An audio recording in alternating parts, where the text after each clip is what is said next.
Sessão para votar prosseguimento de denúncia por corrupção passiva contra o presidente Michel Temer já dura mais de 9 horas. A votação começou agora há pouco.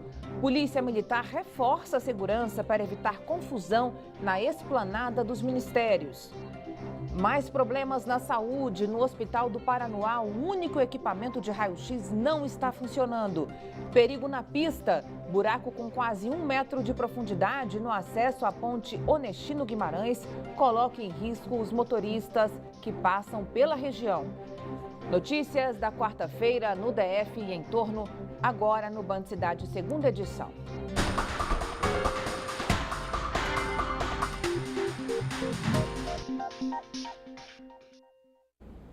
Olá, boa noite para você, seja muito bem-vindo. Os deputados seguem discutindo sobre a denúncia contra o presidente Michel Temer no plenário da Câmara. A sessão já dura mais de 9 horas. Mais cedo teve protesto da oposição e confusão. Vamos saber como está a votação, que já começou, com a repórter Camila Lopes, que acompanha tudo por lá. Oi, Camila, boa noite para você. Boa noite, Carol. A votação começou por volta de 20 minutos. Até agora há pouco o placar estava 32 sim, 30 não. Isso porque a gente já tem um total aí de parlamentares que registraram presença dentro do plenário, contabilizando 402 deputados. Essa votação, a expectativa dos próprios parlamentares é que ela se encerre por volta ali das 10, 11 horas da noite.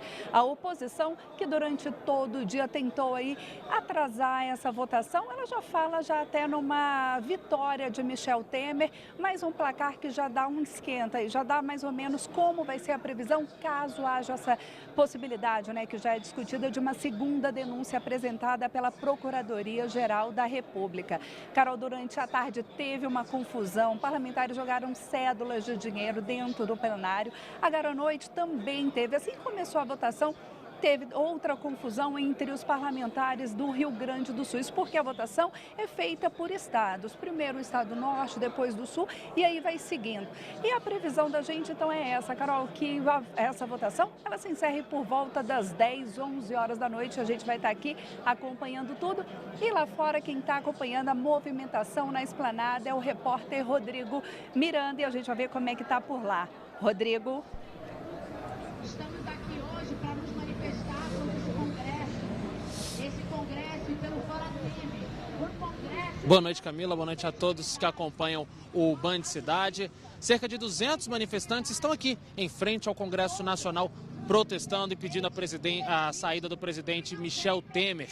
Neste momento, um trio elétrico também está aqui e ele atualiza os manifestantes sobre a votação que ocorre aí no plenário da Câmara dos Deputados. Para a gente falar um pouco mais sobre como foi esse dia de protestos aqui em frente ao Congresso, eu estou com o Major Miquelo Bueno, Major da Polícia Militar aqui do Distrito Federal. Boa noite, Major. Como é que foi o dia aqui? Foi tranquilo, tudo pacífico ou não houve algum registro, alguma ocorrência mais grave? Boa noite a todos. Não houve nenhuma ocorrência mais grave, a quantidade de manifestantes está pequena, cerca de 200, como você disse. Eles começaram a chegar no final da tarde, está de forma pacífica e está tudo correndo tranquilamente.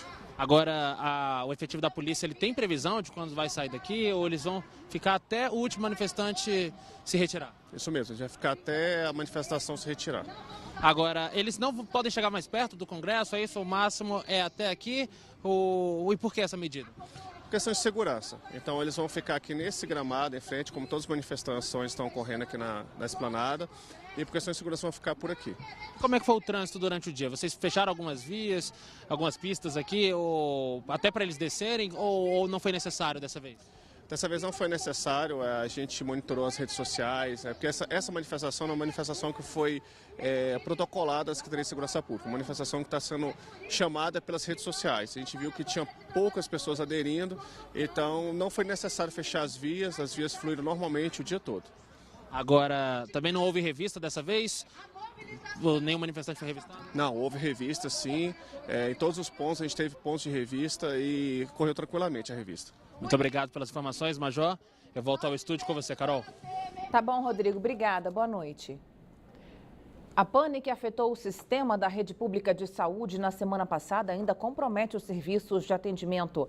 A nossa equipe de reportagem acompanhou a luta de quem precisa de um raio-x. No Hospital do Paranoá, o equipamento não funciona desde maio do ano passado.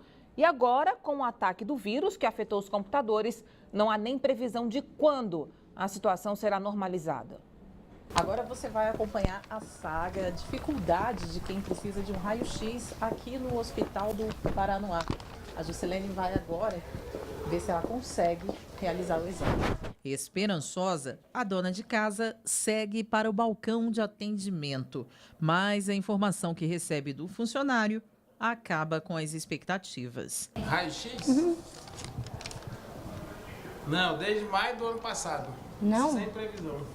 Vai demorar? Sem previsão. Sem previsão? Onde tem que a gente tá sabendo que é público é no Central Radiológico Taguatinga. Juscelene diz que está com dores fortes nas costas. Primeiro procurou o atendimento no posto de saúde em São Sebastião, onde mora. De lá, foi encaminhada para o Paranoá. A peregrinação por um raio-x segue para Taguatinga. Eu vim de lá para cá gastando passagem e quando chegou aqui não deu em nada. Aí agora não sei nem o que eu vou fazer, né? Sentindo dor do jeito que eu tô, é esperar, né? José também tentou atendimento para a filha no Hospital do Paranoá. A decepção com a saúde pública é grande. Não consegui atendimento, ele soube que não tinha pediatra no hospital, entendeu? A minha filha está com sério risco, não sei o que ela tem, tá com o corpo todo empolado. Trouxe aqui, já levei no posto de saúde do Paranoá, a mesma coisa, entendeu? Eu já não sei o que faço. Na semana passada, quem procurou os hospitais de base e de Samambaia passou pelo mesmo problema. Só depois de 2 dias parados, os equipamentos voltaram a funcionar. Uma pane causada por um vírus no sistema provocou a situação. E é por causa desse vírus que, nesta quarta-feira, o Hospital do Paranoá segue sem o raio-x. Em nota, a Secretaria de Saúde disse que o sistema da unidade ainda não recebeu as atualizações na rede, mas afirma que os exames estão sendo realizados. Só que os pacientes não recebem a impressão do laudo. Um homem foi preso no Riacho Fundo 2 depois de participar de furtos a comércios na região. Na madrugada desta quarta-feira, ele e outros 2 assaltantes invadiram uma loja de ferragens. Veja. Os criminosos levaram aproximadamente R$20 mil em mercadorias do comércio. A polícia encontrou o trio depois de uma denúncia anônima em uma casa no Riacho Fundo 2. Os policiais conseguiram prender um dos homens, identificado como Paulo Henrique, que já tinha passagens quando era menor. Os outros 2 pularam o muro e conseguiram fugir. A PM conseguiu recuperar todos os objetos furtados. Entre os equipamentos da loja de ferragens foram encontrados ainda vários cosméticos. A suspeita é que os produtos também tenham sido furtados. Parece até mentira, mas aconteceu de novo. Assaltantes renderam moradores de uma casa no Lago Sul essa manhã. Os criminosos amarraram 2 empregadas domésticas e 2 moradoras de uma residência que fica na QI 25. A polícia não soube dizer quantos homens participaram do assalto, apenas que conseguiram fugir com o carro da família e 3 cofres pequenos com joias e documentos. O crime aconteceu menos de 24 horas depois de outro assalto, também na QI 25 do Lago Sul. Na manhã desta terça-feira, 4 homens invadiram um escritório de advocacia e fizeram 10 pessoas reféns. Os criminosos levaram tudo o que podiam, inclusive as câmeras de segurança. Os bandidos que agiram nos 2 roubos continuam foragidos. O médico residente que assinou as receitas falsas com nomes de famosos no Hospital de Ceilândia vai responder a uma sindicância da Comissão de Residência Médica do Ministério da Educação. O caso foi na semana passada. Eduardo Vilela deu receitas em nome de Elisa Samúdio, Lula e até José Dirceu na tentativa de ter acesso a um forte anestésico. Se comprovada a infração, o máximo que pode acontecer é ele ser suspenso da residência. O médico residente Eduardo Vilela dos Santos vai ter que explicar por que fez receitas falsas de um forte anestésico. Nomes de políticos brasileiros como Luiz Inácio Lula da Silva, José Dirceu e Paulo Maluf surgiram na lista. Até Elisa Samúdio, assassinada em 2010 pelo goleiro Bruno, entrou na prescrição. Os pedidos foram encaminhados para a farmácia do Hospital de Ceilândia. A ideia era retirar o remédio chamado de dextrocetamina da unidade. O Conselho Regional de Medicina informou que, se confirmada a infração ética do residente, ele poderá ser advertido ou suspenso da residência. Além de ser investigado pelo conselho da categoria, o residente vai ter que esclarecer a situação para a Comissão de Residência Médica do Ministério da Educação. Já a Secretaria de Saúde disse que até a apuração e conclusão da sindicância, Eduardo Vilela continuará exercendo a função no Hospital de Ceilândia. Um buraco na pista que dá acesso à ponte Onestino Guimarães traz prejuízo e perigo aos motoristas. Quem passa pela região precisa reduzir a velocidade e invadir a faixa da esquerda para acessar o Lago Sul. O bueiro fica logo após a curva que liga a L2 Sul à ponte Onestino Guimarães, a antiga Costa e Silva, que dá acesso ao Lago Sul. A metade da tampa dele simplesmente desapareceu. E justamente por ser logo depois da curva, o risco de acidentes aqui é elevado. O motorista só vê o bueiro, que tem aproximadamente 1 metro de profundidade, quando chega bem próximo a ele. Aí, a solução para não cair no buraco é invadir a faixa ao lado. A movimentação de carros é intensa e até mesmo fora do horário de pico, o trânsito é constante. Como a outra metade da tampa do bueiro indica, os reparos precisam ser feitos pela Nova Cap. Mas enquanto isso, alguns cones foram colocados para tentar evitar acidentes na região. Vigias do prédio ao lado disseram que o Detran pôs a sinalização dias atrás. Troncos e galhos de árvores também foram colocados. Em nota, a Nova Cap informou que os reparos no local serão realizados ainda esta semana. A AGFIS deu continuidade às fiscalizações nos boxes do Shopping Popular na manhã desta quarta-feira.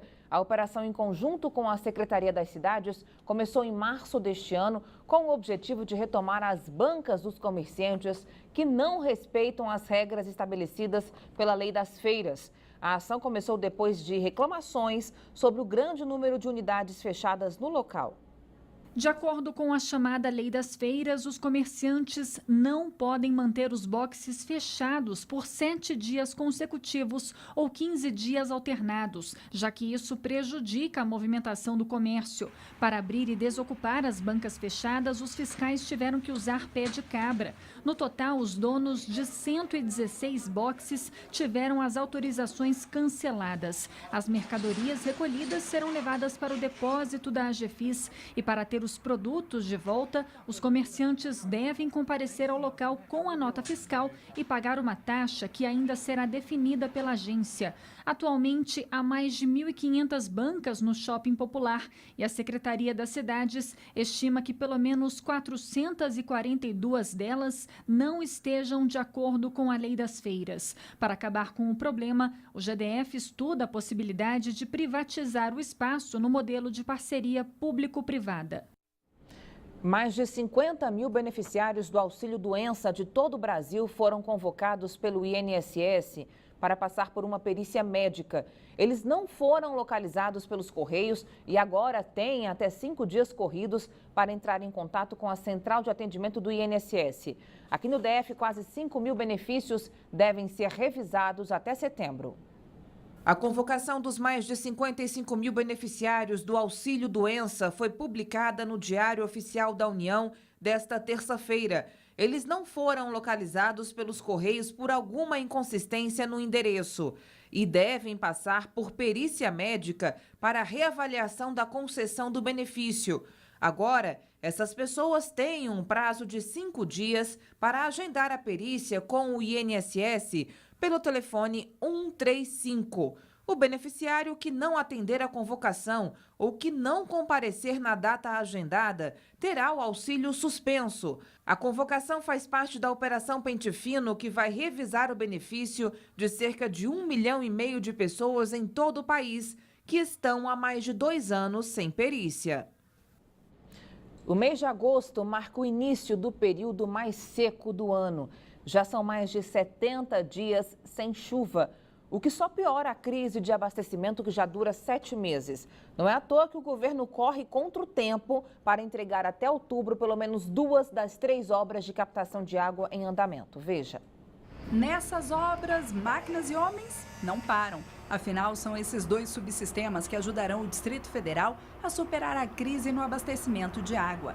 Parte dos mais de 1.000 litros que serão captados no Ribeirão do Bananal e no Lago Paranoá irá abastecer áreas que hoje são atendidas pelo reservatório do Descoberto. A gente vai pegar a água do Santa Maria e levar para abastecer a região baixa do Descoberto, ou seja, Guará 1 e 2, Candangolândia e outras cidades. E para superar essa falta de água que passa o Distrito Federal, o governo tem trabalhado em várias frentes. Enquanto a CAESB está de olho nas obras, a DASA mantém o foco nas metas dos reservatórios. As dos últimos meses fecharam acima do estabelecido. O racionamento e as medidas que a população tem tomado no sentido de economizar água e poupar, né, e não desperdiçar, contribuíram muito para que a gente chegasse nos meses de maio, junho e julho acima daquela meta que nós tínhamos estabelecido como mínimo para que a curva funcionasse. Mas agora entraram os meses mais críticos, agosto e setembro, período em que a atenção para a economia de água tem que redobrar. Esperamos que a população continue